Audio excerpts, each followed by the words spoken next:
Minutes for the 29th. Thank you, Senator Martinez. Is there? Second. Senator Rodriguez. Senator Rodriguez seconds the motion. If there's no objections, the motion will carry.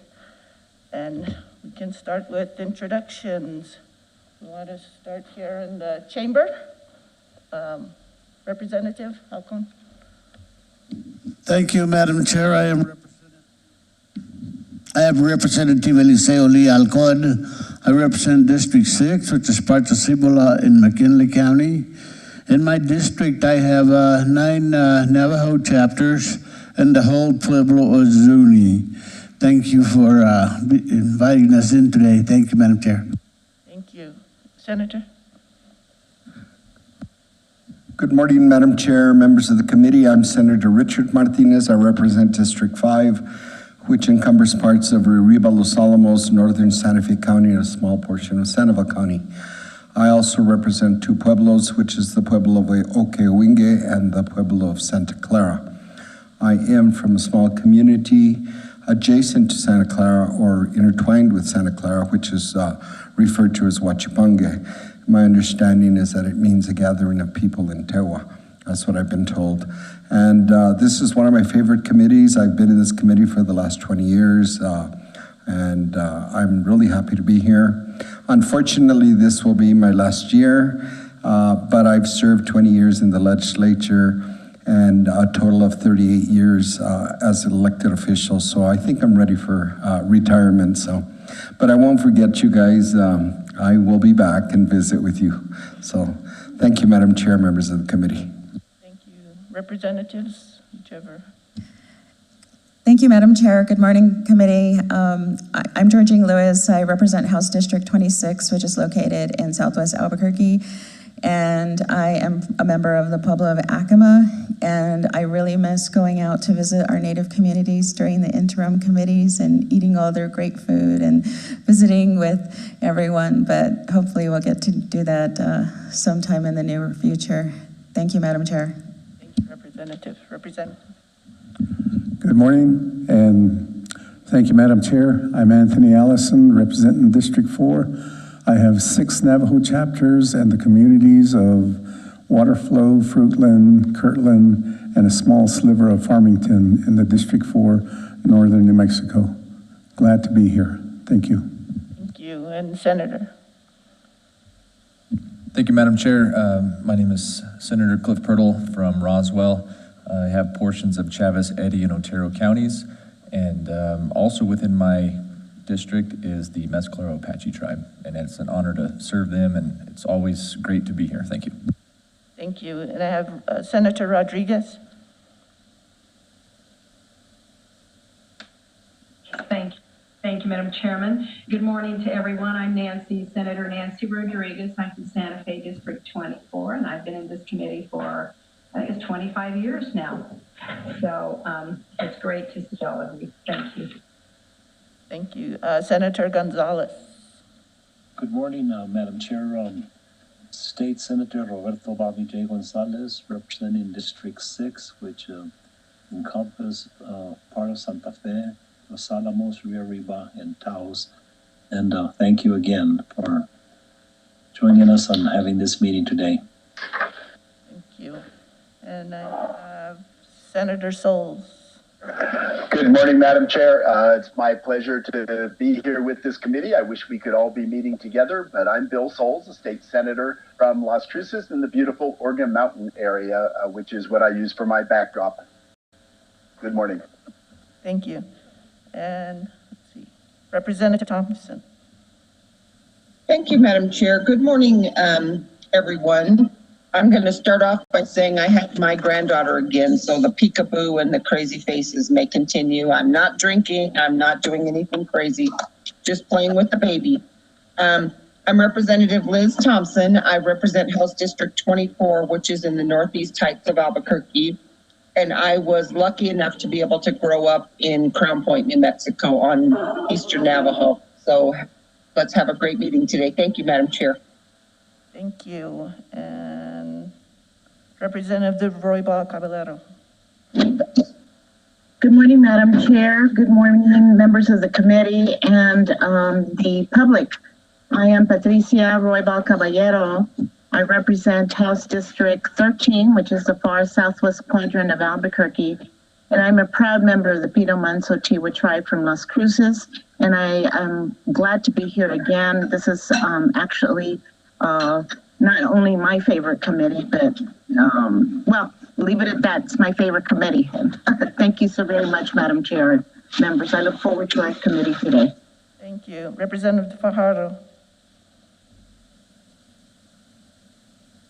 Thank you, Madam Chair. Representative Kelly Fajardo, Valencia County. I'm actually at home today, representing 5 municipalities. Thank you. Thank you. Representative Zamora. Good morning. Good morning, Madam Chair. Thank you. I'm Representative Martin Zamora. I represent the south half of Curry, the north half of Roosevelt County, all of Debaca, all of Guadalupe, and a touch of San Miguel County. Glad to be here today. Thank you. Representative Madrid. Morning, Madam Chairman. I'm glad to be here. Representative of District 53 down here in the South Quadrant, Southeast. Look forward to another meeting. Thank you. Thank you. Thank you. And is there anyone I missed? I don't think anybody joined us here in the chamber since we started. And I think I got everybody online. I am sent, and we have our staff. Good morning, I'm Linnea Montoya. I'm the lead staff member here for Indian Affairs. Sarah Weidmeyer, host for the WebEx portion of things. Good morning, I'm Madeline Lucas, and I'm an intern for the Legislative Council Service. Thank you. Good morning. It's Tom Krishka, also staff for LCS. Okay, good morning. Thank you. Thank you for joining us. So we have our agenda today. We have the update on the federal coronavirus aid, report on uranium workforce study, lunch report of the Office of State Engineer, report on the John Pinto Native Filmmakers Fund, and update on community solar. So I did see Debbie Romero online. Would you like to introduce yourself and begin your presentation? Thank you for joining us. Good morning, Madam Chair, members of the committee. Thank you very much for inviting me to serve or to present before this committee. I think the last time that I was on here, was asked to present was actually when I was doing capital outlay. And so it's been a couple of years, and so I'm always happy to attend whenever I can. I'm going to share my presentation.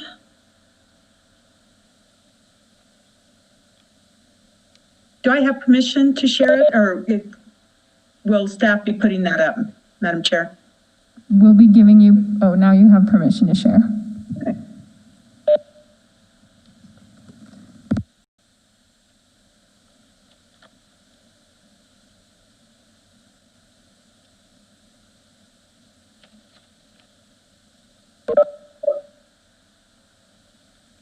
Can you see, is my presentation up there now? Yes. Okay, so I'm going to start first again by thanking you for allowing me this opportunity.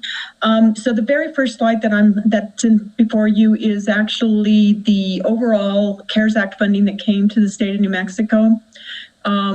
New Mexico was awarded $1.25 billion.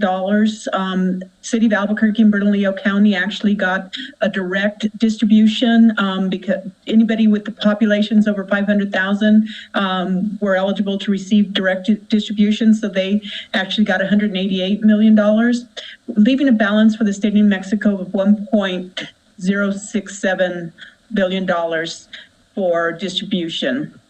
So on this spreadsheet, you'll see that we've made some disbursements. Department of Health received $65 million, Homeland Security, 900, DO-IT, 11 million, GFA, $1 million, Secretary of State's office for the election received $6 million. And then during the special session, the legislature appropriated $750 million of the CARES Act money for to be deposited into the general fund appropriations So, and that is just distributed to state agencies in 1/12 increments. And so the challenge with that is that we have to ensure that all the expenses, we have to find expenses that are COVID related, because the way the guidelines are written currently is the money can only be used for COVID related expenses. And so I'll show you in a few slides later,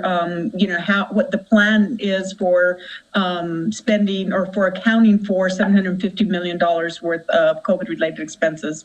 And then what I think you're most interested in is the distributions to the local and tribal governments. $178 million was set aside for that. And then we had about 55 million, I'm sorry, Madam Chair, we had about 55 million that we used, that we earmarked to backfill some of the expenses in FY20. We didn't actually hit that 55 million. I think we're still working on that. The challenge is the books technically have closed. Agencies are getting their audits done right now. And so it may be that we use whatever we couldn't use in FY20 will be used for FY21. The next slide just gives a little bit. Madam Chair, can I step in a second? Can I step in a second, Madam Chair? Yes. Can you identify? So, Madam Chair, Who's talking? I have a question. Who's asking the question? Martin Zamora. Oh, Representative Zamora? Yes. So my question is to Debbie Romero. I was looking at the slide and where it says on the CARES Act funding to New Mexico, I have 1,250,000, not 1,250,000. So it's 1,250,000. It's 1,250,000, and so that's what was distributed to the state of New Mexico. So that we may not have enough zeros in there. Did you say billion or million? Billion. 1.2 billion is what the state of New Mexico received. Okay, so then the slide is incorrect. Are you looking at it? I'm looking at it. We do everything in thousands, and so we don't add all of the zeros, and so that's why it may look a little different. Okay, I'm on board again. Thank you. Sure thing. Thank you, Representative Zamora. Go ahead, Debbie, or Ms. Romero. Okay. So the next slide shows you we received 83 local government applications, totaling 191 million. What was set aside for local governments was 100 million, and so we actually awarded $99.8 million worth of grants to local governments.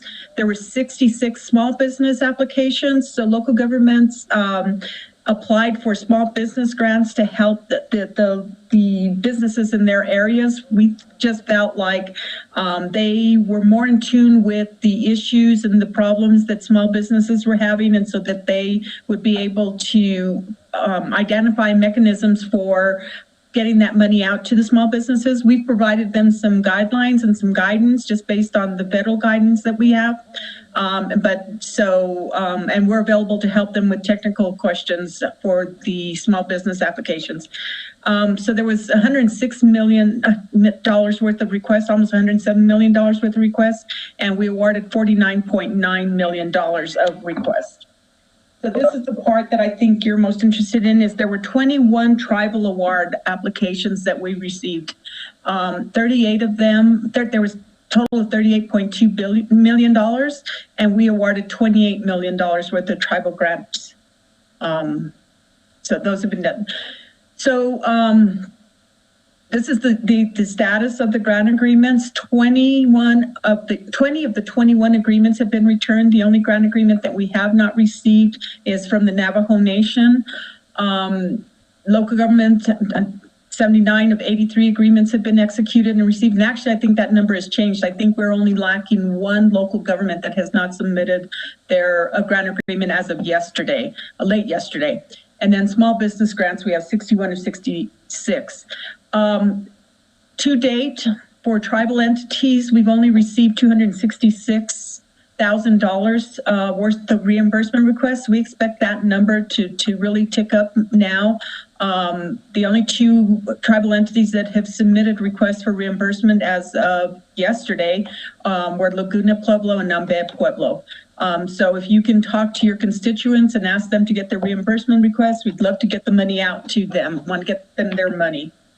And Nambe Pueblo, we just wanted to give you an example of what the money is, what they use the money for, and they purchased laptops and tablets for distance learning for Head Start school children. So all of this money is again, we have to follow the federal guidelines. They have to be COVID-related expenses. And so we provide local governments and tribal entities with the guidelines. And so these are the things that money can be used for. Generally, public health and safety positions, all they have to do is provide payroll information and they can be reimbursed. There's no questions about was this police officer providing service, and so we need to track that police officer. Their entire payroll expenses for their police force or for their public health workers can be reimbursed. And so we hope that they take advantage of that. That's the one thing that the federal government has done is it was hard at first because they were going back and forth, but they finally settled on, we will accept all public health and safety positions, and you don't have to provide a lot of documentation for that other than just payroll records. So we can pay hazard pay for certain workers. That's got to be very specific, and they've got to, that one is a little bit more restrictive. You've got to show us how those are workers that should get hazard pay, because there's only certain employees that should be getting the hazard pay. Vehicle expenses for serving seniors, technology, sanitation supplies, things that we have had requests about that the guidance is not really clear, and we've made some decisions on recently is the guidance wasn't really clear about, it talked about temporary facilities related to COVID, but didn't talk about permanent facilities. We've had our attorneys take a look at that, and we're comfortable that reviewing on a case-by-case basis what the facilities will be used for. And so there have been some exceptions where we've allowed for construction or for the acquisition of facilities as long as we can tie them to COVID-related activities. Some of the things that are probably not going to go very far are shade structures for parks, and we can't use, the one thing we cannot do is we cannot use the funding to backfill revenue losses. The federal guidelines do not allow that they're very specific in saying that we cannot use the money to backfill revenue. We were hoping that Congress would take action and allow it, and we're not hopeful, and the money is only available till the end of the year. We're really concerned that if we don't make make decisions and get that money moving, that we may end up reverting a lot of money. And so there are some things that we just know we can't do and we have to say no to. And then additional for small businesses, and the tribal governments can use this money for small businesses as well. And so a couple of examples are payroll, for rent and utilities, and then for restaurants, particularly structures for outside patios are allowable expenses. So the last slide, Madam Chair, is a slide of the distributions, the awards that were made for tribal governments. There was a criteria that was used to score all the tribal applications and the local government applications. Tribal applications was a lot easier to do because there were maybe 5 questions, and it was things like, did you close? If you had gaming facilities, were they closed? Because that really, I mean, we understand that impacted tribal governments tremendously, because now all of a sudden you don't have that revenue coming in. Were you doing enforcement efforts, which I think we applaud the tribal governments for stepping in and doing a lot of enforcement and trying to limit the spread. And so the criteria was very simple for tribal governments, and most got we couldn't fund 100% because all that was available was 28 million, and like I said, we had about 30 we had about 10 million more than that in request. And so we had to prorate the awards somewhat, but in general, it was pretty well distributed. I think it was based on their application, the amounts that were requested. Most requested the 2 million, but there were several that came in below the 2 million. And so they pretty much got everything that they had requested. And in one case, we even had one that came in and we worked with them because we felt like their request may not have been sufficient. And so we actually allowed them to submit a revised application so that we can make sure that they accounted for all of their expenses. So Madam Chair, that is it for my presentation, and I'm open to any questions at this time. Okay. Yes, thank you. Thank you, Acting Secretary Romero. And I have Representative Thompson. Thank you, Madam Chair. Actually, my questions are on the last slide that she showed. And it's just kind of striking that Pewaukee got the 2 million, and I can't quite figure, I mean, it seems like some tiny pueblos got a lot of money, and Navajo Nation, which is huge, got the same amount. Can you talk to me just a little bit about how you, obviously it's not per capita, so how did you decide who got what, since everybody did? And how did you come up with the 2 million max to begin with? Because that doesn't seem quite fair to give a pueblo of fewer than 1,000 people the same as Navajo, which might in New Mexico might have, tens of thousands. Okay, so Madam Chair, so I can speak to Pewaukee. Pewaukee, the reason that we felt like they needed to get a little bit more is they were using their hotel to house all of the tribal entities, tribal government, anybody that was COVID, or if there were family members that needed to be isolated because they were COVID positive. So they had more expenses than some.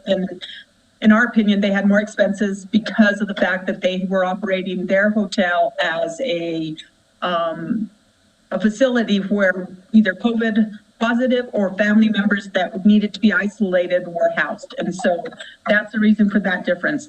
I'm going to tell you, Navajo Nation, I mentioned earlier in my presentation, they're the only agency, the only tribal government that has not submitted and has not returned their grant agreement. And so at this point, we don't have an agreement in place with them.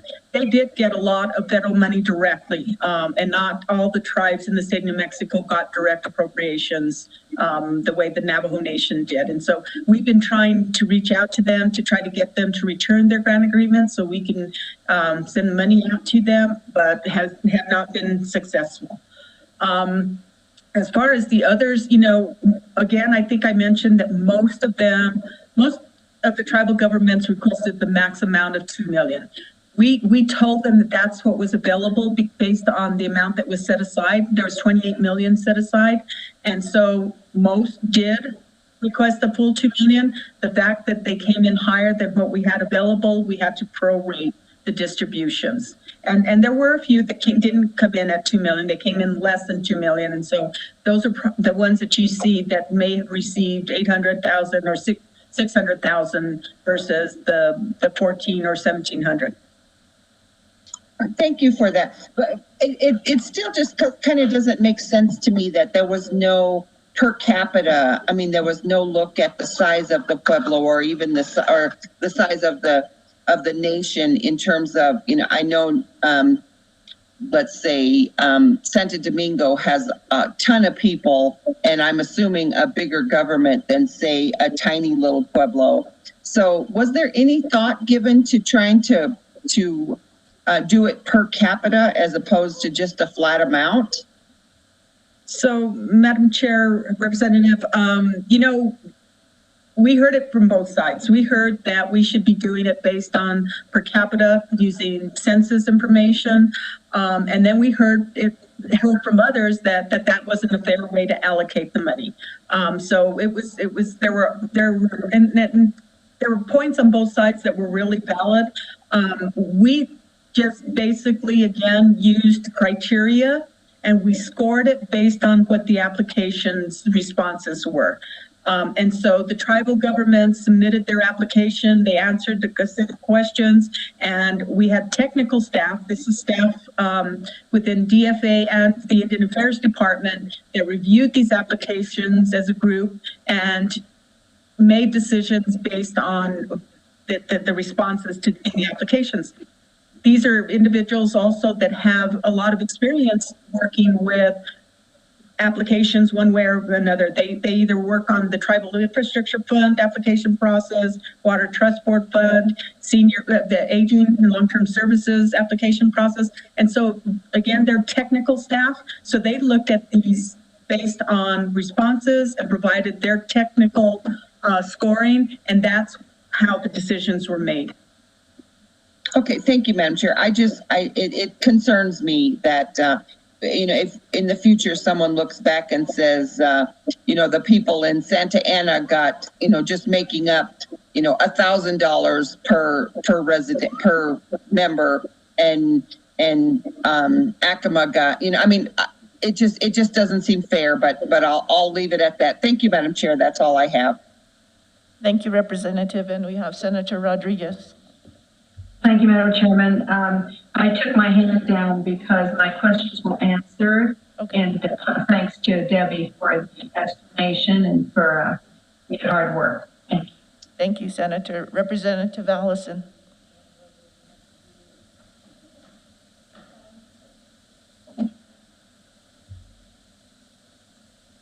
Thank you, Madam Chair. Some of my questions were answered by the question asked by Representative Thompson. But my other question was the allocations that are made to the Navajo Nation, are they made directly to the Navajo Nation chapters, or do they go into a purse held by the Navajo Nation headquarters in Window Rock?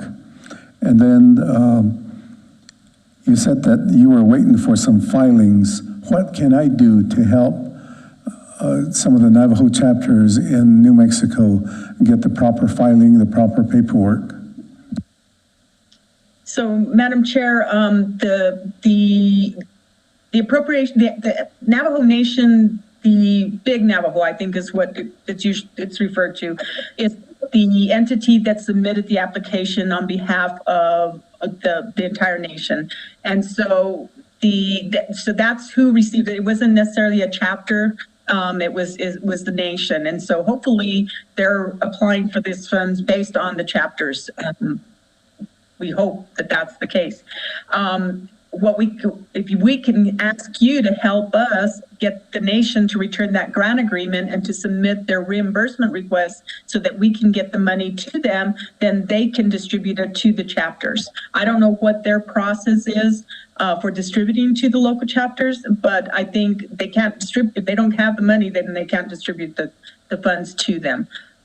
So that's where we're at right now. We just need the intergovernmental grant agreement, and I think it's maybe a 1-page and 2-line document that just says, you're going to get this money, this is what it needs to be used for, and we give them a copy of the reimbursement request that they need to submit, and that's it. It's a very simplified process. We didn't want to make it a long, drawn-out process. It's a 1-page document. They just need to sign and return it, and then submit their reimbursement request, and we can reimburse them. Okay, thank you, Madam Chair. And is it possible that you could email me the information you just talked about? I think that would really help me to get back to my chapters in my area. I'm happy to do that, Madam Chair. Thank you, Madam Chair. Thank you, Representative. Representative Lewis. Thank you, Madam Chair, and thank you, Acting Secretary Romero, for the information. It's really helpful. I'm just curious if you're following the guidelines issued by the Treasury, and if you are, if they issue further guidance later down the line, if those will be considered as well. I think the first ones came out in April, and then July, and then September. And, just as we're moving along, if something is issued in November, if that's going to be followed as well. Madam Chair, absolutely. I think it's been a lot of fun trying to figure out what we can and cannot do. And so we are following we're keeping up. We have staff that's what their job is keeping up with all of the guidelines that are coming out and all the reporting requirements that we have. And so the latest one we had were the September guidelines. And those are the guidelines that actually kind of settled on the public health and safety, saying that we can use it in general terms, not very specific terms. And so our hope is that in November, we will get some additional guidelines and that Congress will take action and allow additional time for expending the money and allow it, hopefully, to be used to backfill revenue. We think those are the two major issues that we are facing right now. And, we've just been on pause waiting for the election to happen because I don't think we're going to see anything change until after the election. And so, but we're ready. The minute that we get additional guidelines, we will be sending information out to everyone and let them know what the new guidelines consist of. And we will be working with tribal and local governments as closely as we can to make sure that we get this money spent. We do not want to revert any of this money. Thank you, Madam Chair, and thank you, Ms. Romero, for that answer. And I know the September guidelines also stated that because of everyone being busy and trying to spend the CARES funding, that if goods and services are incurred, that it's going to be no fault of the entity due to them not being able to be delivered because of the busyness of everyone happening.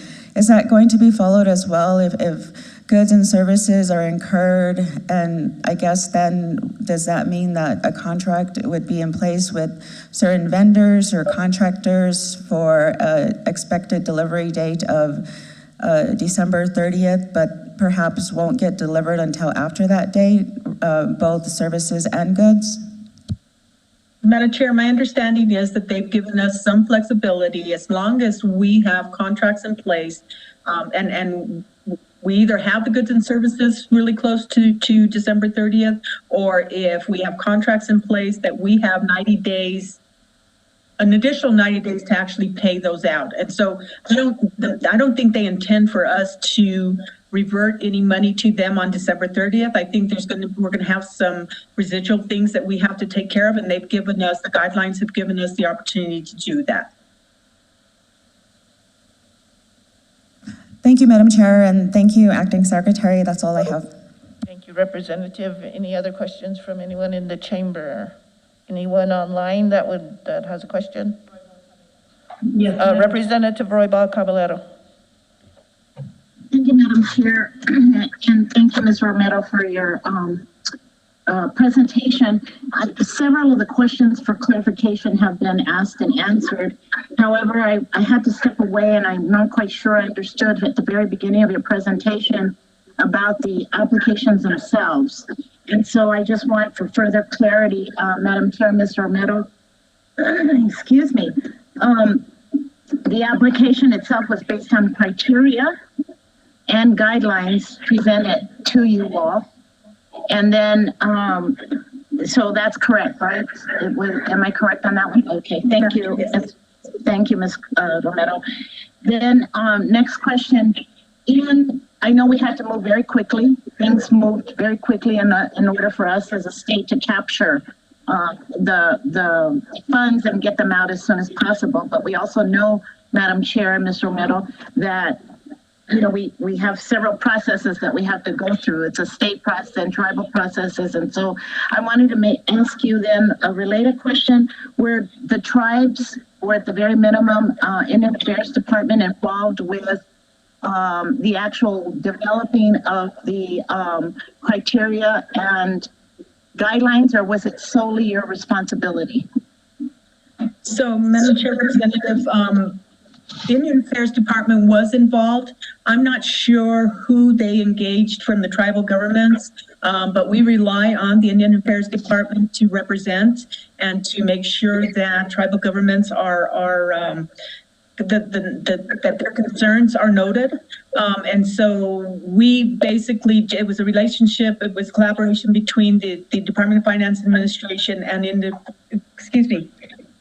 Affairs Department. But I'm confident that the Indian Affairs Department did have information that they did share. And as a matter of fact, I know that that's the case because I received correspondence from them asking questions about certain things that tribal governments had raised, issues that they had raised. And so we worked through some of that. So the application was developed with some input from some of the tribal entities. Specifically, I can't tell you right offhand who they were, but we did have input from them. Thank you, Madam Chair and Ms. Romero. That's very important because we all know that since we've had a change in government, in new administration, the Indian Affairs Department, all the departments have been working very well collaboratively and interacting, especially now that we're faced with COVID even more so. So I wanted just to make sure, because Indian Affairs Department is our point of entry and point of departure when it comes to making sure it's ours anyway, mine, and I'm hopefully all of ours.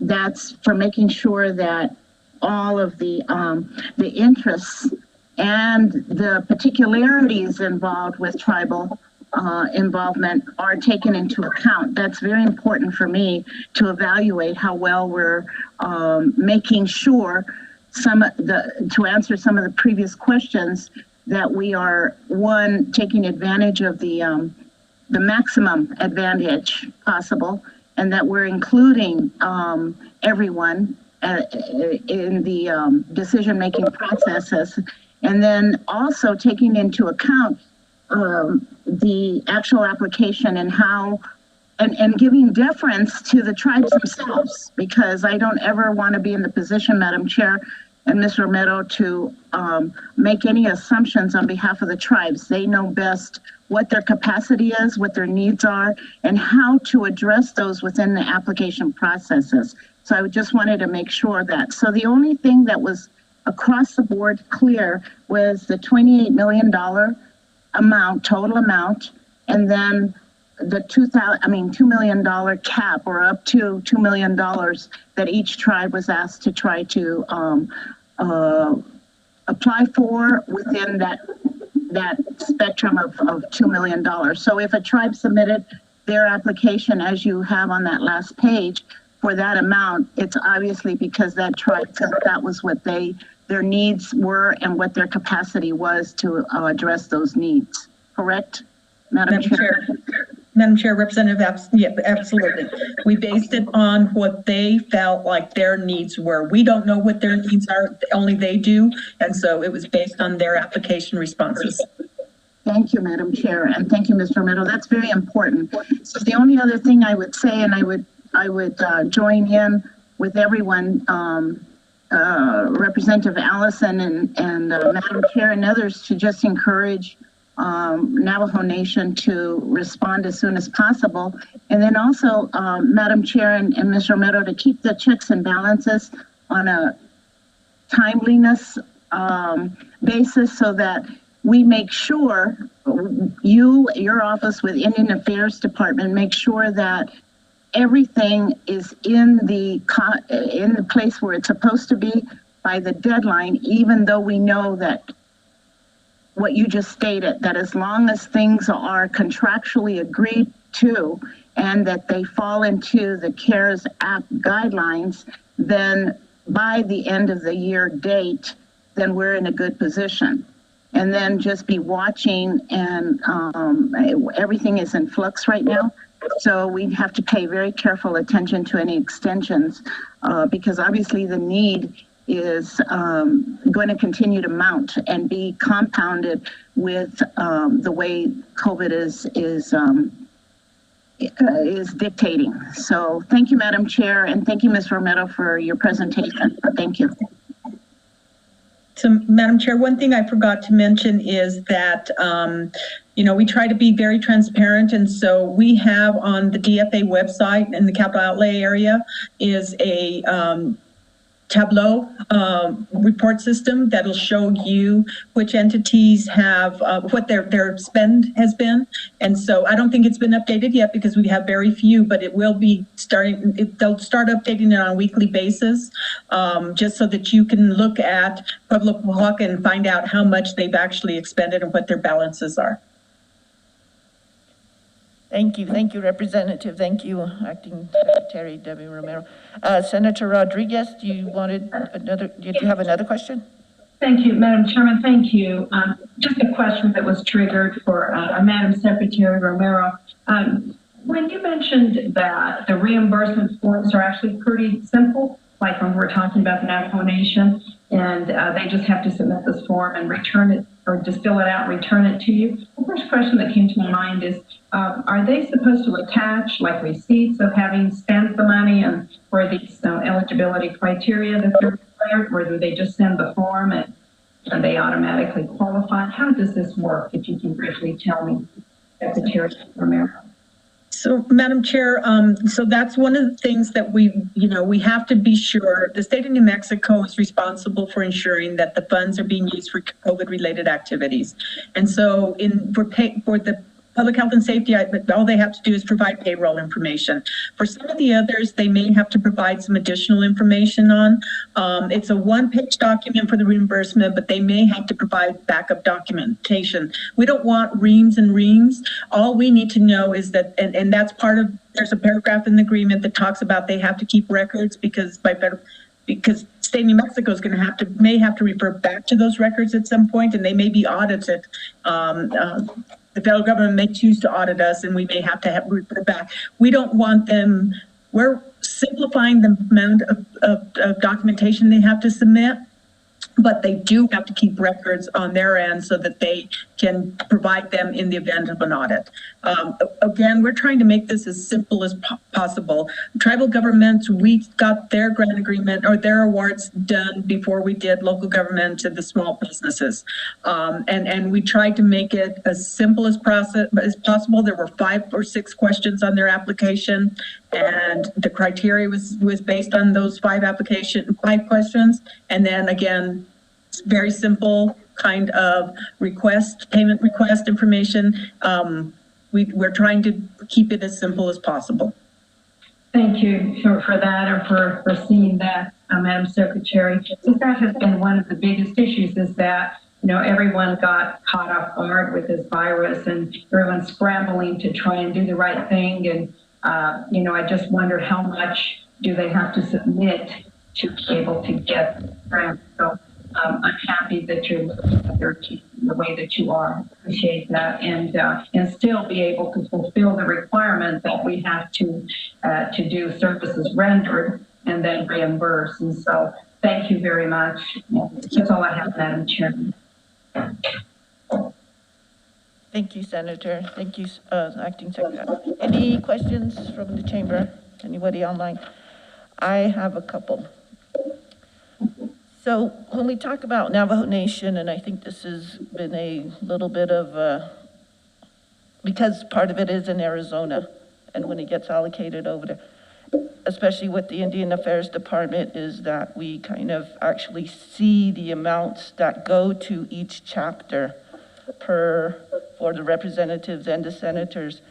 That way we know what, if we're leaving out a community. So if you're just giving all the money to the Navajo Nation, I find that a little bit, because part of it is in Arizona, we want to make sure that New Mexico is taken care of, that our New Mexico communities and chapters are taken care of. So I hope that when we do get a report back again, that it would include a breakdown. I don't know if that would have to be a request right to the Navajo Nation, that they provide that, so we know which communities might need. And because we are in a kind of a shutdown too with the government. So some of these deadlines that they're trying to meet are a little bit challenging because they don't have all their government communities. And if there's an outbreak within the community, they totally shut down the chapter for 14 days.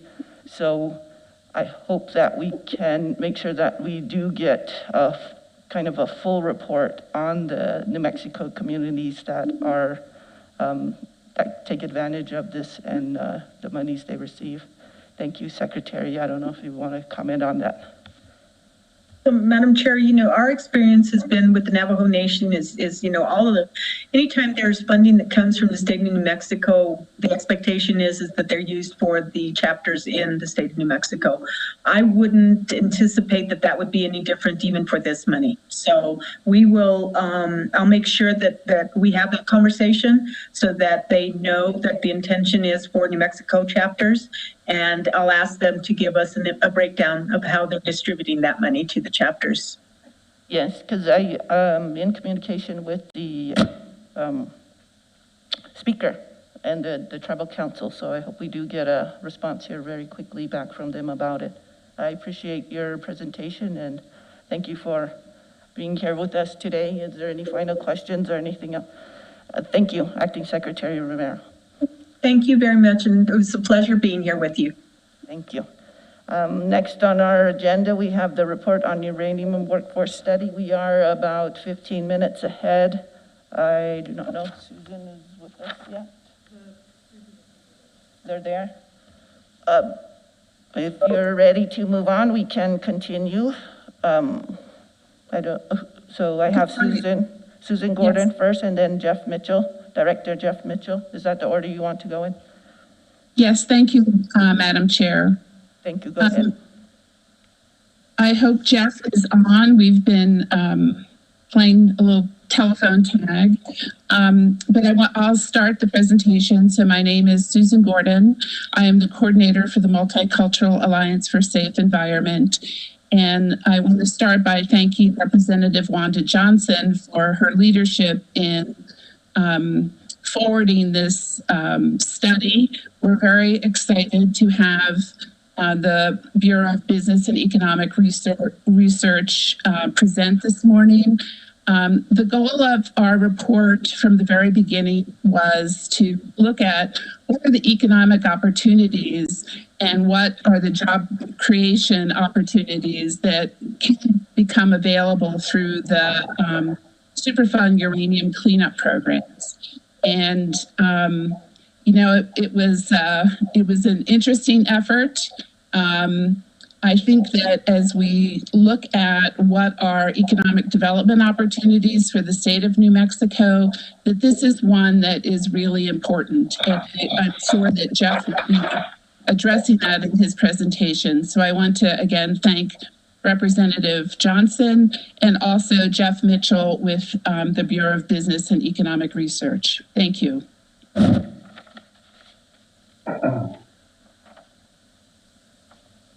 Yes, Jeff, are you there? Oh, I see you.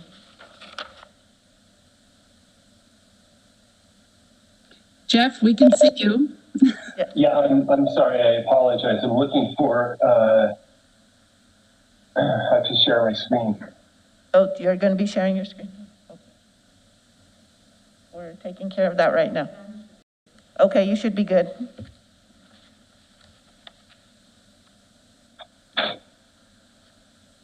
Okay, great. Can you see that? No. Yes? No. My screen's switching, but... There we have it. I'm sorry.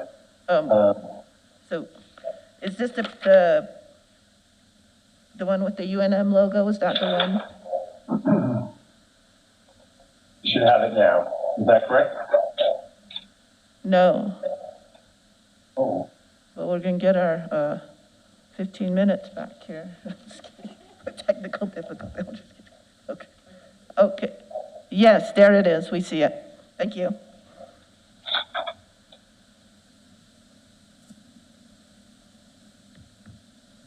Okay, that should be full screen, correct? Yes. Okay, great. Madam Chairwoman and members of the committee, I would like to thank the legislature again for supporting this research. I'm here today to present the findings of this nearly 18-month-long research project. Throughout this work, we've spoken to hundreds of people representing dozens of organizations and government offices and drawn upon data sources ranging from the EPA to several state agencies. Before I begin, I'd like to thank a few individuals. Firstly, most importantly, Rose Moore is a research scientist at Beaver. Sophia Jimenez Byrne, a graduate research assistant at Beaver, and Dr. John Bitak, principal of Collaborative Solutions. Rose, Sophia, and John worked incredibly hard for more than a year to come to understand the issues surrounding uranium contamination in New Mexico. I'd also like to thank Ms. Susan Gordon, director of MACE, who led the efforts that made this research a reality. And of course, I'd like to thank Representative Wanda Johnson, who sponsored the research to fund this work, and as well all the members of the committee. The findings here highlight the challenges facing the state and Native communities in remediating the contamination of what is likely hundreds of abandoned uranium sites in northwestern New Mexico. But I hope our presentation also conveys some hope that New Mexico can become a more active party to the cleanup, creating jobs for persons in communities most harmed by the contamination, and that this can be accomplished even under the financial constraints that the state currently faces. This presentation has three parts.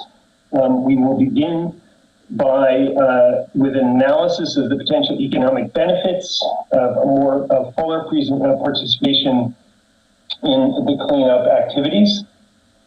Secondly, a survey of some of the challenges that the state faces in any effort to realize these benefits, to more fully engage in the cleanup activities.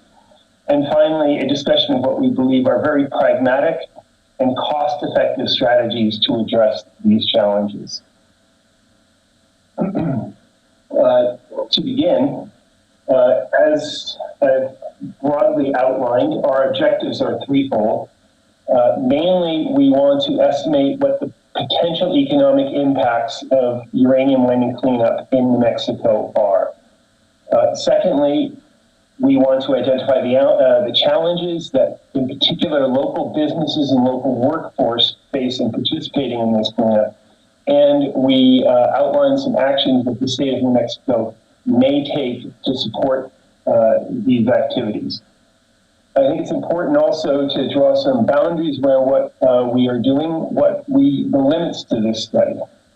And I think these are three important limits to keep in mind. One, there is a great deal of litigation concerning these abandoned sites currently.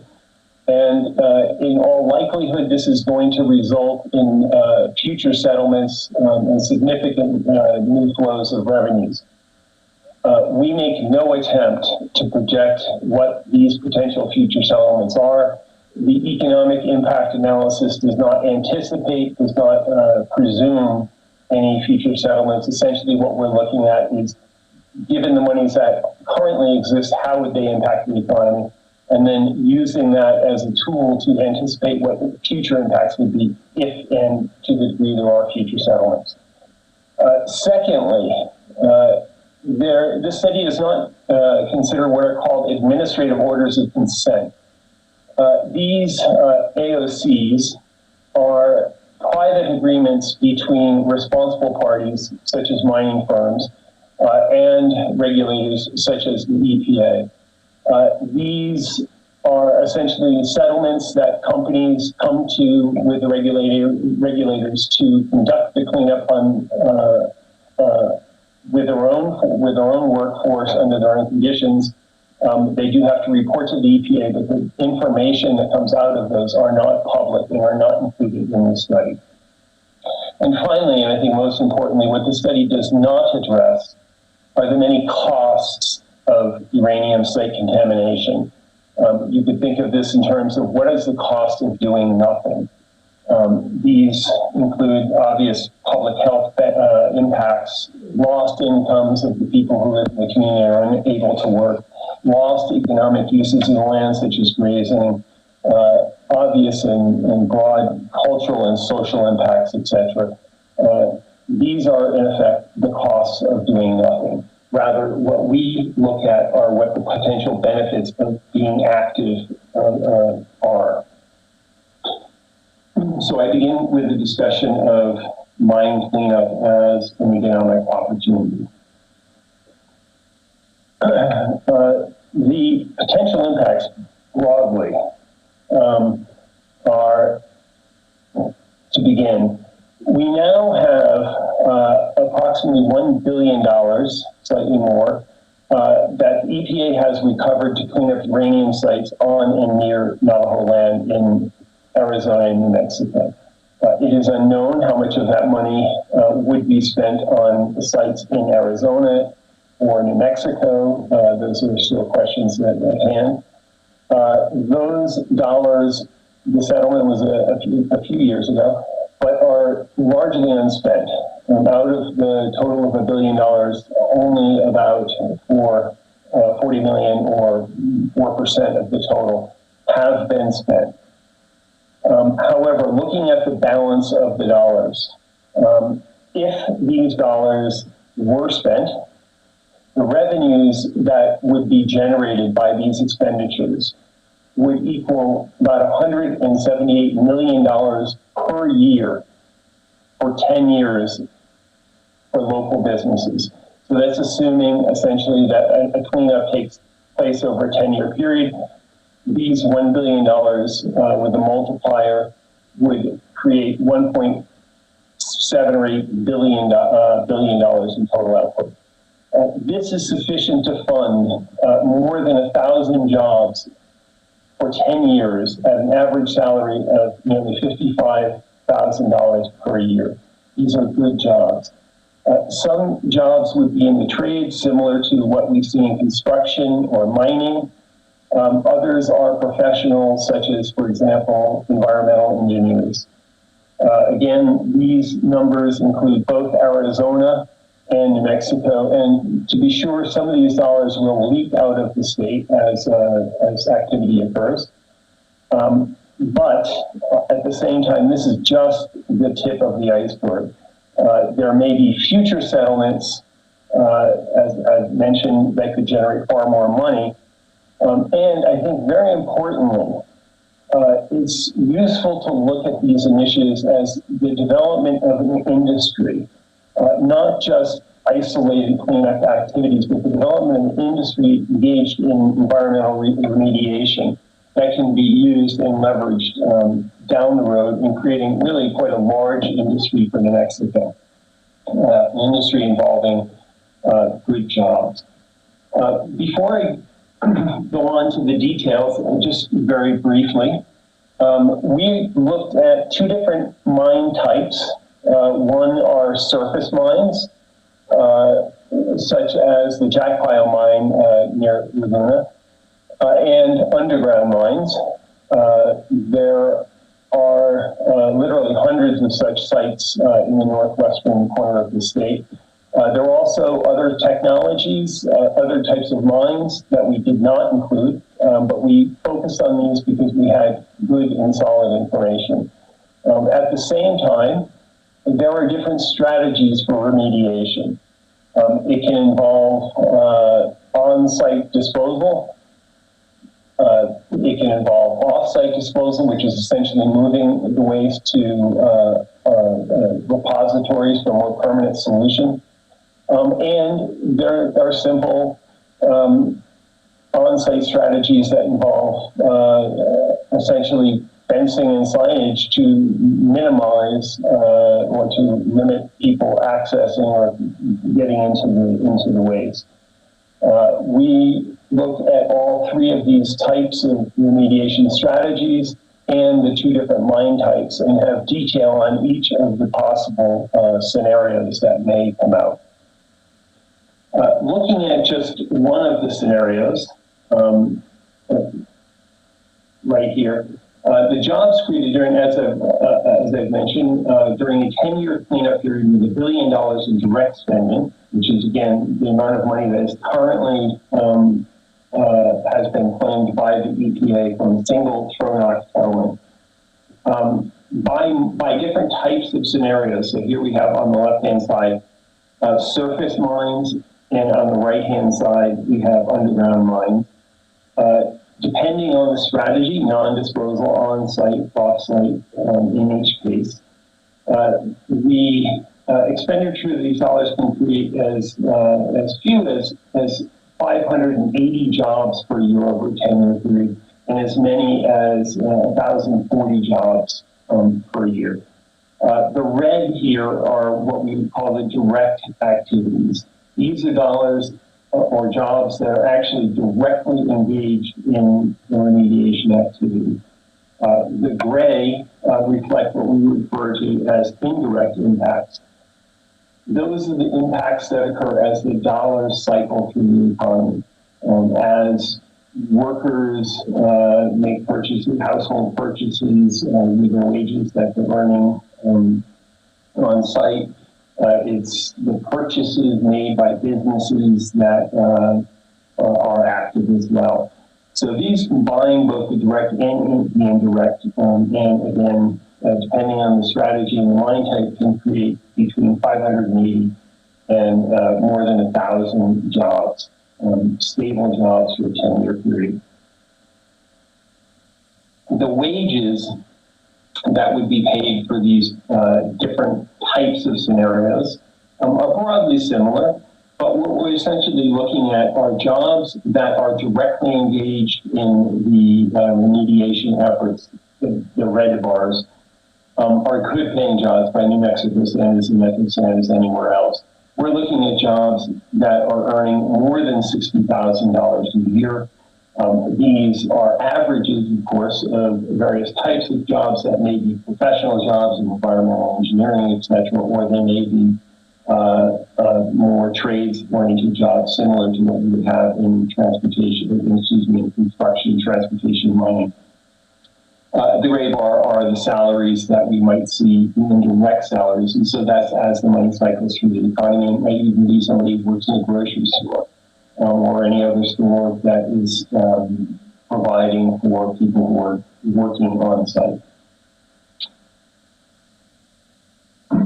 This is looking at essentially the output per year over the 10-year period.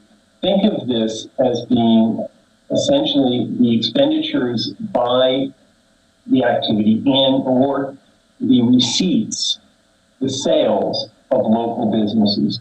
These are in billions. So we're looking at the low end in a non-disposal surface mine, the non-disposal remediation of a surface mine, the spending of about $85 million per year over that 10-year period. To the other extreme, looking at underground offsite, much more expensive project, we're looking at as much as $170 million of expenditures. Now, to the extent that these are in New Mexico, think of this as basically direct sales by New Mexico businesses at any point in the activity, whether or not, again, remediation or supporting the work indirectly. These are significant flows of dollars. The reason that we go through describing different types of scenarios, the underground, the above ground, the non-disposal, the on-site and off-site disposal, is that depending on the particular mine type and strategy, they can have very significantly different impacts among workers and industries. Different strategies engage different industries and utilize different skill types. For example, and I'm just comparing two different strategies here, both in surface mines. The gray bars show essentially what industries would be most engaged in off-site disposal. The green bars show very differently the industries that would be engaged in on-site disposal. As you can see, perhaps unsurprisingly, off-site involves a tremendous investment, as much as more than $60 million per year in spending in the transportation industry. That's moving the materials off-site, an extremely expensive process when you have such hazardous materials. By contrast, the on-site disposal requires very little of that type of activity, truck transportation. Conversely, if you were to do on-site disposal, you're engaging a lot of industrial, renting a lot of equipment, you're hiring a lot of people who operate that equipment, you're engaging a lot of architectural, engineering services, et cetera, et cetera. Behind each of these industries also are different types of workers. So one strategy is likely to engage people with more trade skills, others with more professional skills. The mix varies very significantly.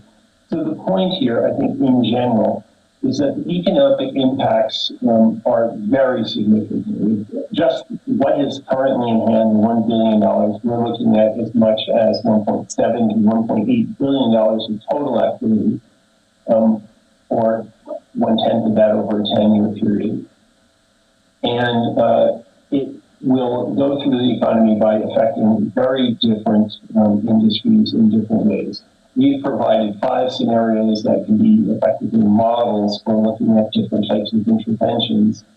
But of course, ultimately, those are technical, economic, environmental questions. There are very significant challenges in realizing these opportunities. We want to identify 4 groups of challenges.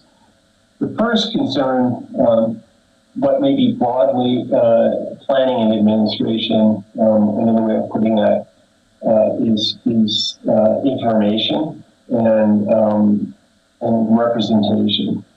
The 3 challenges, the 3 principal challenges are these. One, the information is that we have about the uranium site is terribly incomplete. It's contradictory. It's not transparent. In some cases, because the information is not organized. In other cases, because some of the information is simply not known. We know, for example, very little or don't have a complete catalog of where the location of these sites are, who owns them, what the status of the work is. And currently, there's no single repository. There are dozens of different groups, organizations, institutions that have valuable information, but it's not organized. This has been much of the work that we've been engaged in the last 18 months, trying to piece together this information. I think to be effective, we need to be able to understand this. This currently is an impediment. Secondly, and I think very importantly, New Mexico currently lacks a unified voice with regard to remediation efforts. We lack a voice within the state government, among different state agencies. We lack a clear, unified voice in relationships and discussions between the public sector, the state government, for example, and private companies, and between the state and tribal and federal governments. The information is scattered. It's not so much that no one is communicating. Many people are trying to communicate, but the state does not speak with a single or unified voice. And this is a true impediment to our effective participation in this and the development of this as an economic opportunity. Ultimately, what this spells is that we lack a strategic plan. In general, the state tends to be highly reactive. Something happens, we respond. Different agencies respond according to their own mandates, but we are not ahead of the curve. We tend not to take the initiative and are generally not able to shape outcomes looking forward. One element of this, and I just refer quickly to this map, we're looking at the area that is the checkerboard, in particular around Cibola County. You have land here that is privately owned, native owned, state owned, etc. And the mine sites can be on any of those types of land. The contamination can spill over. To be effective in dealing with this, you have to somehow become organized sufficiently so that you can actually communicate among the different types of landowners. to forge a strategy for cleanup. The second set of constraints regard businesses. In general, the environmental remediation industry, and I'm talking in Mexico, but also nationally and even globally, there are relatively few large firms that tend to act as general contractors. For example, Weston, Tetra Tech, EnviroWorks, some of the organizations on the bottom. Very large organizations, engineering firms generally, that act as general contractors. The process of engaging with them, of getting contracts with them, is extremely complicated.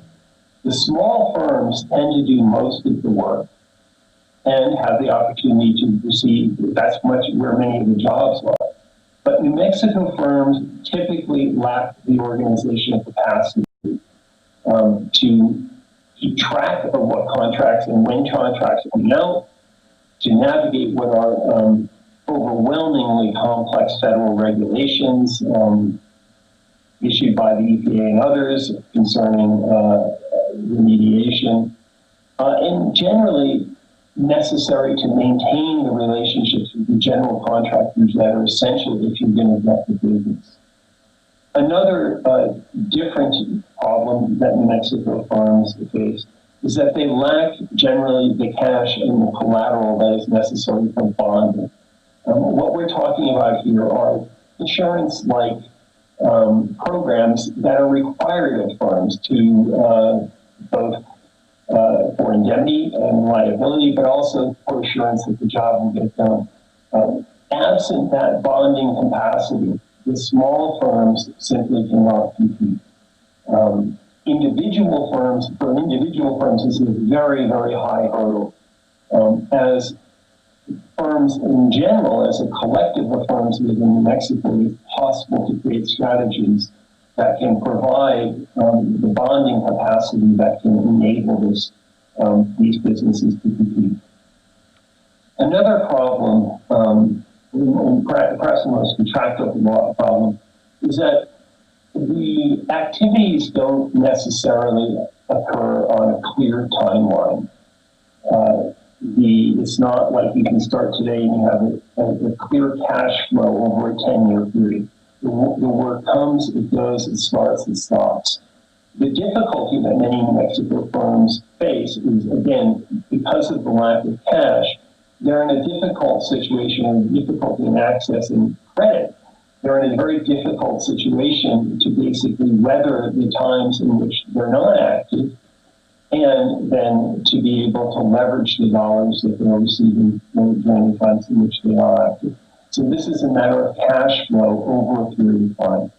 These are problems that individual firms face in New Mexico, small firms in trying to work, and many of them native-owned firms, in trying to work with some of the larger general contractors. The third set of constraints that we face in realizing these economic opportunities regard the workforce. Professional workers, such as environmental engineers, may require specialized training,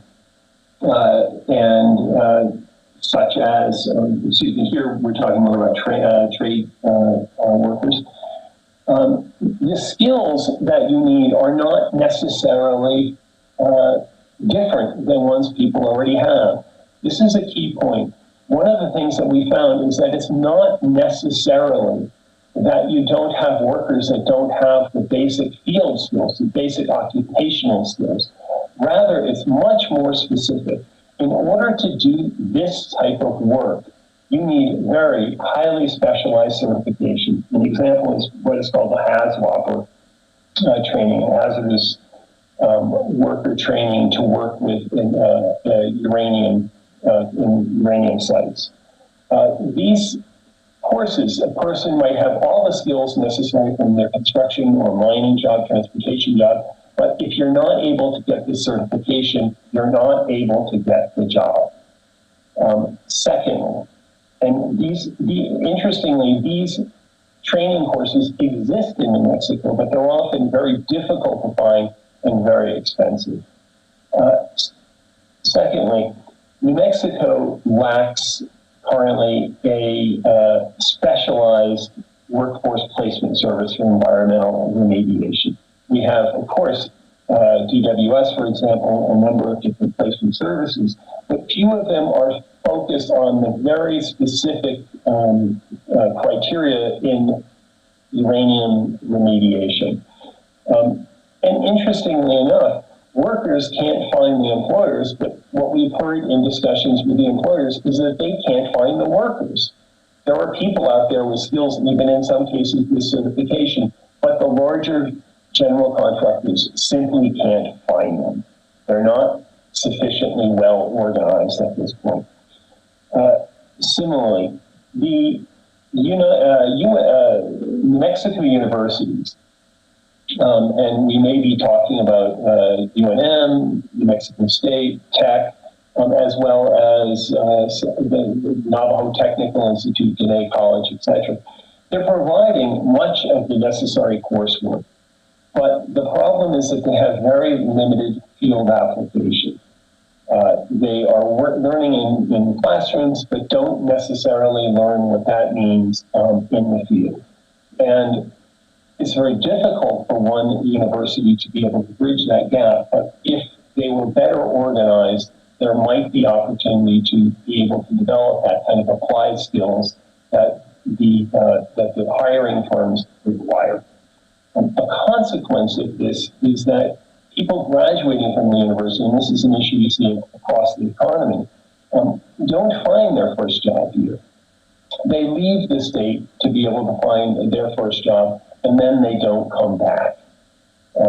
This results in this sort of brain drain that we hear so much about, and it's as important here as it is anywhere else. Finally, the fourth set of constraints that we're facing is one of leadership and vision. There is currently, and I don't think these points I would say are certainly true in New Mexico, but these are not limited to New Mexico. These constraints, these long-term questions of leadership and vision are problems facing cleanup nationally, globally, in uranium and in other areas. First and most importantly is that there's no consensus regarding what constitutes effective or adequate cleanup. What counts as cleanup? What is clean enough? By the same token, no vision in terms of what should land be able to be used for post-remediation or reclamation. So there's no clear definition or consensus in terms of this is what our goal is. Also, in New Mexico and beyond, the remediation technologies with regard to uranium in particular are dated, they're expensive, and they tend not to provide a permanent solution. Frankly, many of them are stopgap or Band-Aid solutions to what are certainly problems that will last for hundreds or thousands of years of contamination. A third problem that we face, and this one's much more specific to New Mexico, is that we have extremely complex, and I alluded to this before, we have extremely complex patterns of land ownership, particularly in this area. We have uncertain liability. We're not really sure who the responsible parties are. And we lack realistic long-term disposal options. So this is a very practical, almost kind of geographic issue. Who controls the land? Who's responsible for this? What do we do with the waste? And finally, and I think also more specifically in New Mexico and perhaps Arizona, certainly around the Navajo Nation, is that the current strategies fail to incorporate local and traditional ecological knowledge and context. The strategies are often formed by larger institutions, perhaps the EPA, that are formed on a national scale far away from New Mexico, using strategies and technologies that have been in place for decades with little consideration of the implications for the local context. How land might be different here than somewhere else. What are the cultural and social norms around the use and protection of land? We need to develop a unified vision in terms of what this needs to look like. Or perhaps better, we need to create a more welcoming space for some of the communities that have been impacted to help shape remediation strategies.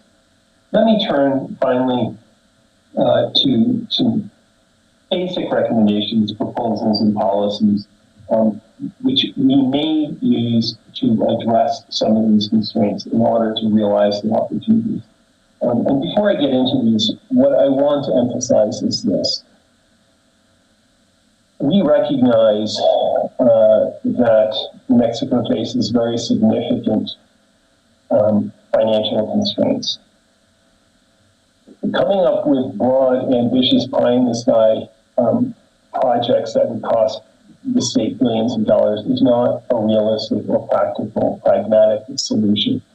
Throughout, we have been looking for recommendations that utilize resources and people, skills, knowledge that is already in place, and where the mobilization of these resources would cost minimal public dollars and minimal administrative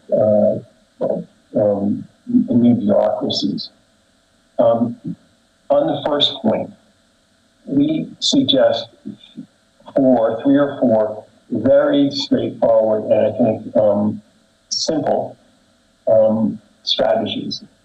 One, there are, as I mentioned before, there are countless institutions and individuals, organizations that have very valuable information.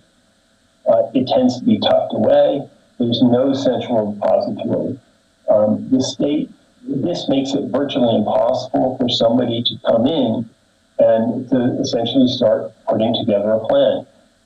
Frankly, in the last 18 months, we spent far more time simply trying to track down where information is and to verify it, match it against any other information than we were able to do in almost any other regard. So I would like to think that the work that we have done will help at least identify and to start the process of creating an information repository. And I think this is essential if we're going to work together that we share the same information. Secondly, we need to identify and convene all the key stakeholders. There are a number of different silos here, each of them working in isolation, and we need to identify who they are, and we need to bring them together in order to develop a dialogue. Ultimately, what this means is the state needs to develop a clear strategic plan to coordinate cleanup efforts. And think of that as not just to coordinate cleanup efforts, but to create a strategy that can employ Mexicans and employ Mexican businesses in this activity. And finally, just a recognition that if we're going to be effective in this, that the federal congressional delegation must play an important part, because much of the policy around this is being developed in the federal government. I think we have a congressional delegation that is very sensitive to environmental concerns, and I think would probably be very open and eager to participate. I think it's important that the state reach out to them and engage them. Secondly, supporting businesses. The first recommendation is to create what is effectively a front office to support local businesses working in environmental remediation and including uranium remediation. What we're talking about is a centralized networking and referral service. Somebody who is keeping track of where the RFPs, where the new contracts are coming in. Also, this office can support and provide help to the individual businesses that would need help in navigating the complex regulations, that can help figure out what the relationships are, who they should be in touch with. This is simply beyond the capacity of any individual firm, but with relatively little investment, we could create the organizational structure that could make this happen. Also, we need to establish an accessible, multi-purpose office space in one or two communities in the area. What we're talking about are co-work office spaces, a place where small businesses might get just a desk in which they can work with reliable broadband services. We heard a story of a woman, a Navajo woman, who has great skills in technical writing. Her biggest impediment is that she lacks good internet service, lacks a place in which she can work. And because of that, she's not able to take advantage of a lot of the opportunities. Creating simply a place in which she could work, have access, and interact with other people in the same field would make a huge difference for her and others in similar situations. These multi-purpose offices also could provide sites for training and certification programs that are needed. Currently, they may be far from where the people who are looking for these certificates live, and making it essentially impractical. Thirdly, we need to create an underwriting or surety bonding facility for contractors. I discussed this earlier. Individual contractors are unlikely to have the insurance that's necessary, the capacity to be bonded to the level that is necessary. However, the state is in a position to be able to essentially underwrite some of these programs. Third, the workforce. Again, as I mentioned, and a point I think I really want to emphasize is what is at issue here is not that we lack workers with necessary skills, or that we're not training people in universities, for example, for the type of work that we're discussing.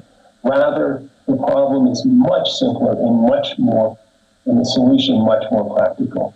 We need to develop and coordinate and fund safety certification and training programs and make them available to the people who need them.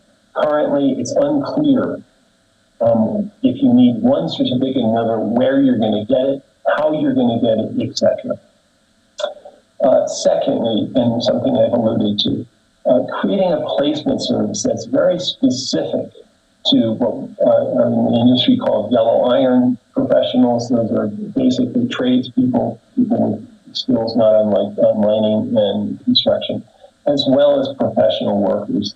We have the people, even when we develop and provide them with certificates, they need to have access. They need to know where the jobs are, and else their skills will not be utilized. Finally, we need to facilitate collaboration among the higher ed institutions. There are programs in virtually all of them that are in coursework that is highly relevant to the work that's necessary. The problem is that they tend to work in isolation. This is common in many other areas, but the universities at scale, if working together, would be able to develop the skills and also follow through in ensuring that the people who have the right skills are put in contact with the industries that are hiring or the businesses that are hiring. Finally, and I think this is, one of the points I would really like to emphasize here. New Mexico is aggressively looking to diversify its economy. Its Economic Development Department in particular has started to identify what they refer to as key industries: film, aerospace, cybersecurity, etc. Environmental remediation, beginning with uranium remediation, is an ideal candidate for focus within economic development planning in the state. This is a field that will grow. They provide good jobs, and they help the community as a result of their direct work. They're helping to clean up the environment. We need to we have the opportunity to establish an innovation collaborative that engages the universities and national labs and to network with some of the national organizations. We hear time and time again, I think it's quite appropriate, that we are failing to take advantage of the presence of some of the national labs in New Mexico, that they work somewhat as enclaves and do not engage sufficiently within the state. This is an area where the skills that they have, Randall, for example, with uranium, radioactive materials, etc., is uniquely valuable. Putting them in touch with the university, creating a collaborative so that they can start to develop new strategies, new long-term solutions to the problem would put Mexico at the front of the line in terms of innovation and developing not only an industry that is effective in New Mexico, but that can be used elsewhere in the country. And finally, I think this is a nod to the important work that needs to be done that was not part of this study. We have not, and there needs to be significant further research on a number of issues regarding the impact of uranium contamination. What are the cultural impacts on local communities? How many people, and what is the consequence of the lost wages of people who are unable to work because of the contamination? What are the public health implications? What does it mean for water safety and water access? How is the contamination spreading among communities? What does it mean for land use, for agricultural practice? What does it look like? What is our goal in terms of what are the possible uses of land after remediation?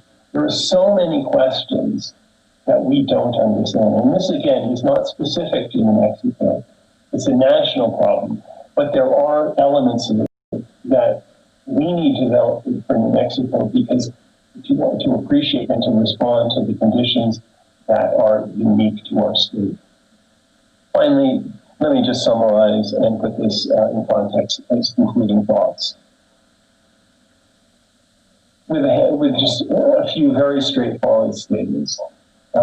Abandoned uranium mines are a threat to public safety, particularly native communities. There are hundreds of sites, perhaps thousands of sites, many not documented. They are a threat. Efforts to clean up these sites have been slow to develop, but there are promising signs. The settlement of $1 billion, what is called Tronox settlement, is a promising development. There are others that are on the way. Navajo Nation has itself also secured more than $500,000 settlement, $500 million settlement, to conduct its work. The remediation of these uranium sites is a significant economic opportunity for New Mexico and native communities. $1 billion in settlement funds can support more than 1,000 well-paying jobs for 10 years. And this is only the start, the tip of the iceberg. In all likelihood, there will be continued settlements, perhaps not on the same scale, but multiple settlements. As well, those consensus decrees provide opportunities for remediation that currently we're not part of. The bottom line is this: these dollars are going to be spent. When we're not really sure how quickly it will happen, we're currently not very active in determining, but the dollars are going to be spent. The question is New Mexico going to be involved? Are New Mexico workers going to be doing that work? Or will the contracts and the jobs simply leave the state? This is something that will happen. It is up to the state to determine whether or not it is going to participate. Importantly, we are not starting from scratch here. This is not building an industry from the very get-go. The state already has most of the necessary workforce skills, it has the necessary resources. What is necessary is simply better coordination and very basic levels of support, things that are necessary to marshal the resources that we already have. These initiatives would require, that I've described, all of the initiatives that I've described, would require very little funding, certainly compared to some of the very expensive state economic development initiatives. Film, for an example. We're talking with as few as 4 or 5 FTE. People who are kind of helping with that business management, placement services, etc. We're talking about opening 1 or 2 community-based offices, and we're talking about some funding upfront for planning and startup. These, by comparison to some of the other economic initiatives that the state has undertaken, are very, very modest. Most importantly, at the end of the day, these initiatives to support uranium cleanup, that is not the end of things. This can be leveraged to create a much larger industry in environmental remediation.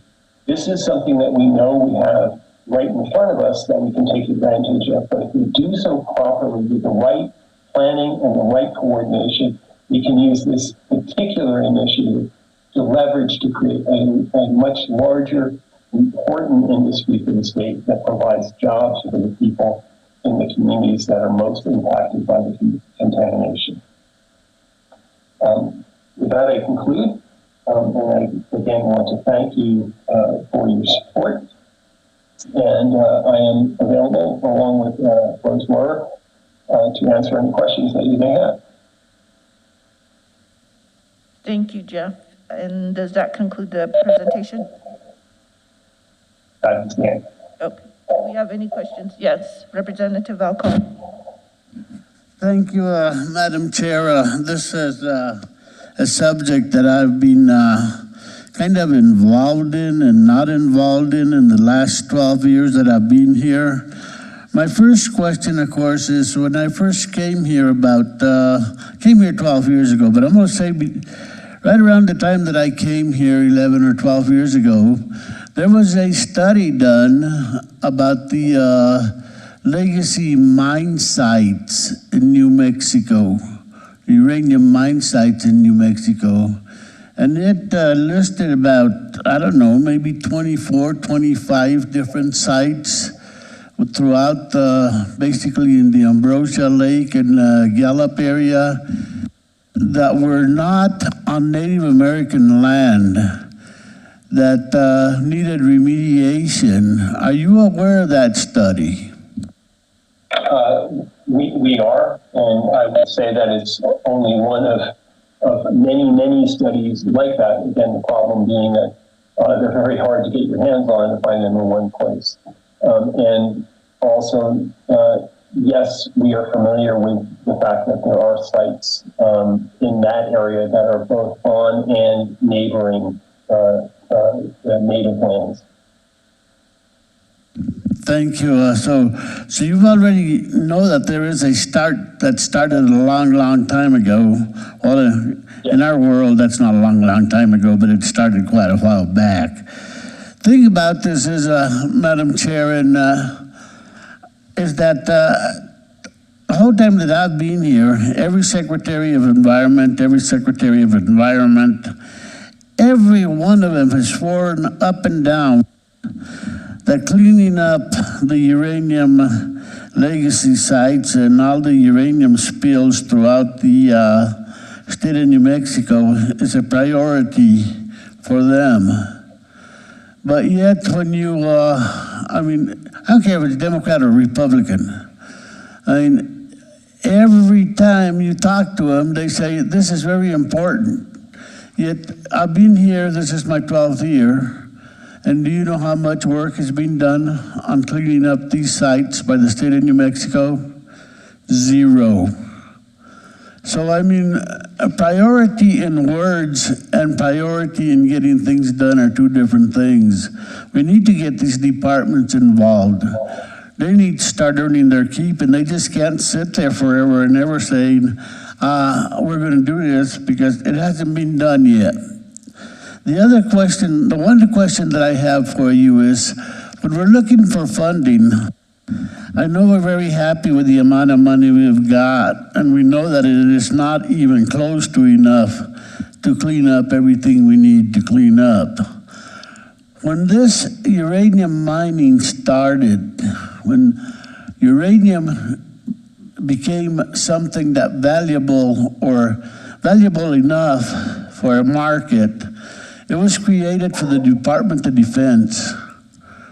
The Department of Defense had us, the New Mexicans, and other people go in and start mining this uranium to produce nuclear weapons. Has anybody approached the Department of Defense for money to clean up the mess that they helped create?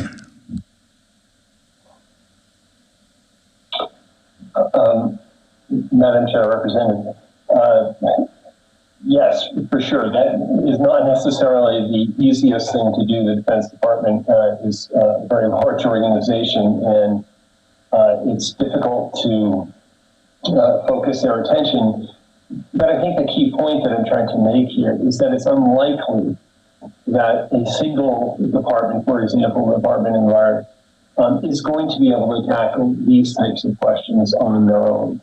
The issues are much bigger than what is being tackled or can be addressed by a single agency, first.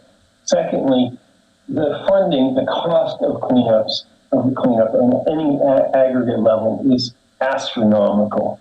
That is in almost any scenario beyond the capacity of New Mexico to fund. But what New Mexico can do, and what we're urging here, is that we create the capacity, well, twofold. One, a united front so that we can more effectively advocate for organizations such as the Defense Department to address some of these questions. And two, to develop the capacity so that when these dollars and these initiatives are undertaken, we're in a position to be able to benefit and to take on some of that work. I think that one of the problems that we have historically faced is that we look at it in terms of either we're going to be able to pull it together and come up with what frankly would be billions and billions of dollars to do the work, or we do nothing. And consequently, over time, we fail to develop the capacity to take advantage of what opportunities do come down the road. And this is not necessarily the case everywhere. We know, for example, that Utah has been far more effective in developing a unified voice and in engaging their own businesses and workforce in this work. Okay, thank you. Thank you, Madam Chair. It was hard understanding what you were saying. I'm having a real problem. To begin with, I'm hard of hearing anyway. I'm a 70-year-old man, and I have some ear problems, and then for some reason, you coming in with a bounce on your voice, so it makes it rough. You probably sound like me. But anyway, thank you for your presentation. I'm happy that something is being looked at, but I'm still not satisfied that we're going to get where we need to get to. I just think we're just taking too long. Thank you, Madam Chair. Thank you, Representative. Jeff, could you repeat that about, I think you said something about what the state of Utah, or what they did? Utah, just as an example, they've created various types of, well, in some cases, they have actually directly funded, and I would defer to Laura on this. She has a lot more information. There have been cases in which they have directly funded some of the cleanup efforts. But more generally, what they have done is create programs, much like what I have described here, that can help organize the state and to deploy the capacity that they already have to do the work as it comes up, as it may be funded by the federal government or other Hold on, Jeff. consent decrees by corporations. Jeff, I don't know if you're too close to the mic or it's muffled. I'm getting some words, but not every word about, you said directly funded by Utah? I'm sorry. I apologize, Madam Chair. Hopefully this isn't a problem through the whole presentation. What I said was that in the case of Utah, there were some cases in which they did themselves directly fund some of the cleanup efforts. But more broadly, what they have been doing is developing and funding the capacity. Some of the types of issues that are in strategies that I've described here, working with the workforce, working with businesses, et cetera, to give them the capacity to become engaged in work that may be funded otherwise from the federal government, from the EPA, from some of the corporate decrees, et cetera. Okay, thank you. Is there any other questions from anybody in the chamber? Representative Allison. Thank you, Madam Chair. I also had a hard time listening to the presentation, but I'm from the Four Corners area, Jeff, and there are a number of mines there needing remediation. And as I look at your slide on concluding thoughts, one of your bullet points, in fact, it's highlighted, says either New Mexico gets involved or the contracts and the jobs will leave the state. That is very concerning to me. You know, with the power plant closures and stuff like that, we need the jobs in northern New Mexico. And I would like for you to contact me by email, or I will contact you, and we need to discuss what we can do so that the jobs do not leave the state, much less my area. So I will be corresponding with you very, very soon. Thank you. Thank you. Do we have anyone online that would like to? Representative Johnson. Thank you, Madam Chair. Can you hear me? Yes. Thank you, Madam Chair and colleagues, and I'd like to thank Representative Alcone, my neighbor to the east of McKinley County, and then Representative Allison for your comments. I agree with you, Representative Allison and Representative Alcone. Thank you, Jeff, and also Susan Gordon with MACE, and then also my community from Kerr, McGee, Church Rock area. This report is very, very true. I think those of us who live near the Kerr, McGee mine, we knew firsthand about all of these facts and information that you reported out. Now it's in black and white. And thank you for the excellent presentation and information.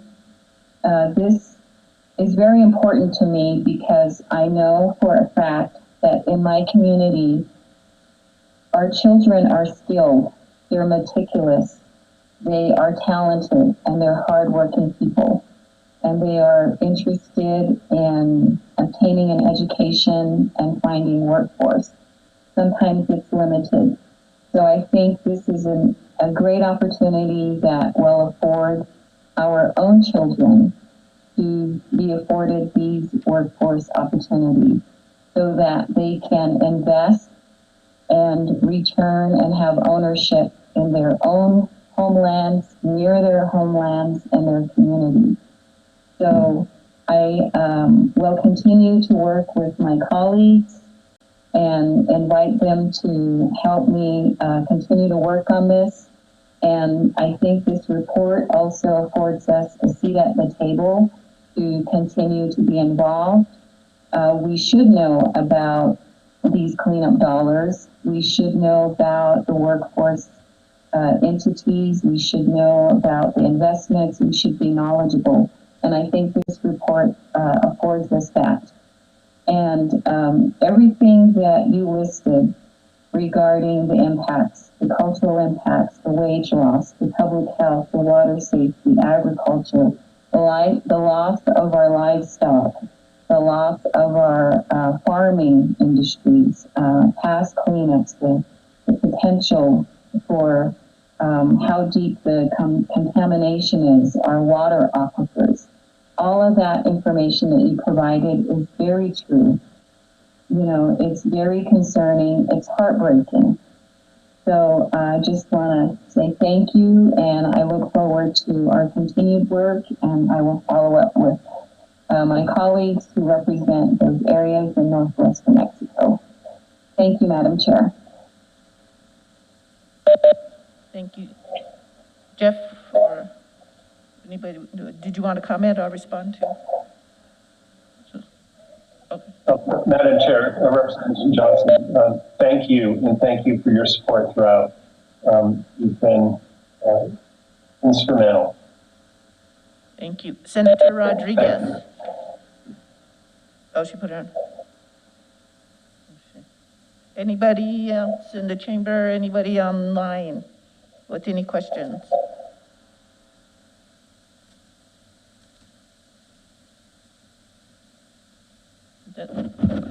Okay, thank you, Jeff.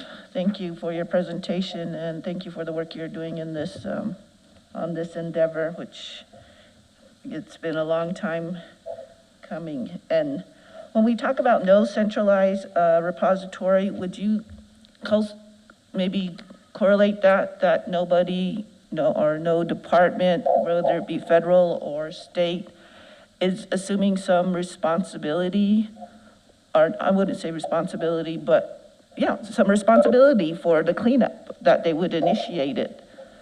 So we don't have any dedicated building, no dedicated, I mean, we have our environmental department, but I think that just goes along of regulating and stuff, but that there's no centralized entity that has the data, that has all the information we need in one place. Is that what we mean by no centralized repository? Madam Chair, Representative, that is exactly what we're talking about. By no means do I intend in any of these comments to suggest that the agencies that are engaged in it, whether it be mines or energy, etc., are not involved and not working. The problem, as is so often the case, they're working in silos. One organization, one department might have concern or responsibility over groundwater, for example, whereas another one might have responsibility over mine inspections. Another one might have responsibility over state land. And they may be collecting very useful information and developing very useful strategies in order to deal with their particular slice of the pie. The problem is that the state as a whole is not putting together, does not have the tools necessary to bring them into a common space. There's no central repository where all of those organizations are putting their information. What ought to be public, easily accessible and transparent information. It takes a bulldog. We have bulldogs to track this information down and to piece it together. An individual who is looking for this kind of information is going to be very, very challenged. So again, it's not that there's no interest, that the various partners in this project are not engaged. It's that they are not being brought to the same table. They're not sharing information, they're not putting it in a common place, they're not developing a common plan, and they're not speaking in a common unified voice. So we have all these pieces of the puzzle scattered throughout the state and the federal government, but there's not one entity that's going to put them all together to come up with the strategic plan, is what you're saying? Madam Chair, that is exactly correct. So when we talk about initiating a plan, really we do need a department or a building dedicated to housing this or having this, because to me it is a full-time occurrence that, that it is a job that is going to require full-time employees. And this could be around the clock cleanup. It's not seasonal. It is, like you said, we have so many sites that could go on into, you know, for many, many years. But I also don't understand why we haven't tried to initiate maybe just targeting one mid-size prioritized area in that sense. But I know every community is important, not to say that there's any individual or entity that is better than the other, but they are all entitled to this quality of life that comes from the basic needs of having the water and atmosphere in the best condition.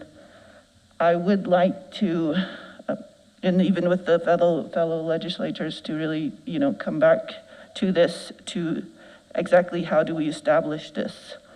How big does it need to be established? And where does it need to be established? And I also have not really seen any initiative, I think, from some of the tribes, pueblos, and nations. I do believe, you know, with the smaller pueblos and tribes, that it would be a large endeavor to take on because of the economic, you know, the monies that would be involved to pursue something like this. But I would think the Navajo Nation would have an initiative, or have they already, you know, put their foot in, to take a step towards cleanup. Do you know of anything like that? Madam Chair, representing a couple points. First, yes, the Navajo Nation is very engaged. They, in fact, have received, as I mentioned, very substantial settlement that would fund some of this work. The doors are not always wide open between the Navajo Nation and the state of New Mexico, or for that matter, the U.S. EPA or anyone else. I think it takes a purposeful effort to develop the relationships around this, and that effort has not yet been made. So yes, they are involved. The second point I want to make is that while I agree with you very much that efforts need to be made, and I'm not a policymaker, I'm not a legislator, so I don't want to overstep my bounds. But if there are resources to be put into this, they may be better spent, not so much creating a building and a staff, et cetera, within the state government, for example, in Santa Fe, but rather locating these offices, locating these people in the field, close to where the work is and close to where the affected communities are, in order to ensure that those communities have a role and a place and a voice in the development of these strategies, and to see that the strategies actually address the concerns of the community on the ground. And I think when we talk about Navajo Nation too, there is a challenge there, because we're trying to still deal with the ETA too, and some deadlines, and that they do want some grassroots ideas that are holistic and realistic in moving forward, and even with, you know, economic development in the rural areas. It is a very different initiative to keep that pristineness of the land and, you know, keeping the water clean as far as moving in there. I appreciate your endeavor on this and the work you have done. And like you said, I think it does take a bulldog to dig into this even deeper and find all that information there that is required to push this forward. And I do believe there are entities that have voiced their time after time after time, voiced their concern for their families and their families' health, and that is during this time of what we've experienced with COVID, that there is a lack of some training in the sense of hazmat responses, of being proactive instead of reactive after the fact, that these catastrophes that occur within our communities, that we do need people there that have some knowledge of how to handle that, especially now when we go back to it. But I appreciate your input, and I hope we can do something this session that will move this forward with the with the local communities. Thank you so much, and I don't know if you have any closing comments on that. Madam Chair, Representative, I think you've captured it all, and I am always in the university and people are available to help in any way that we can. Thank you. Thank you so much. Thank you for your presentation. And we are, thank you, Susan Gordon, and thank you, Jeff Mitchell. And we will hope to get a more positive report next time on about uranium and what's happening about moving forward with it. So we are going to break for lunch. It is 12:11, 4 minutes to spare. And then we will be back here and reconvene at 1:15. Thank you.